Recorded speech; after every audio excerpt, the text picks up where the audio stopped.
Difference between banks and NBFCs. तो bank की definition देख लेते हैं पहले। A bank is a financial institution that accept deposit from the public. जो बैंक एक फाइनेंशियल इंस्टीट्यूशन होती है और डिपॉजिट एक्सेप्ट करती है पब्लिक से।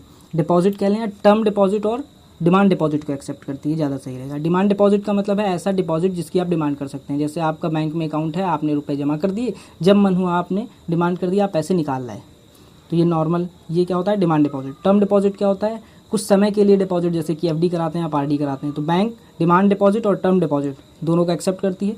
प्रोवाइड लोन्स प्रोवाइड कराती है एंड अदर फाइनेंशियल सर्विसेज देती है। अदर फाइनेंशियल सर्विसेज जैसे कि एटीएम इशू करना, चेकबुक इशू करना, यूपीआई की सुविधा देना। And the functions under the regulatory framework of RBI as per banking regulation act 1949। और ये रेगुलेट किसके द्वारा की जाती है, आरबीआई के द्वारा। और ये बैंकिंग रेगुलेशन एक्ट 1949 के तहत रेगुलेट होती है। एनबीएफसीज क्या होती हैं, a non banking financial company is a financial institution. ये भी एक फाइनेंशियल इंस्टीट्यूशन होती हैं, registered as a company under the companies act 1956 2013। तो ये जो होती हैं एनबीएफसीज, ये कंपनीज एक्ट 1956 और 2013 के अंडर रजिस्टर्ड होती हैं।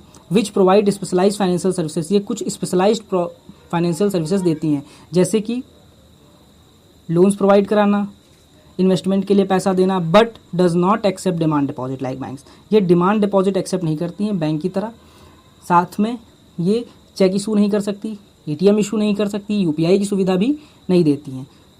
लेकिन दोनों में कॉमन चीज़ क्या होती है, बैंक और एनबीएफसीज दोनों रेगुलेट आरबीआई के द्वारा ही करी जाती हैं।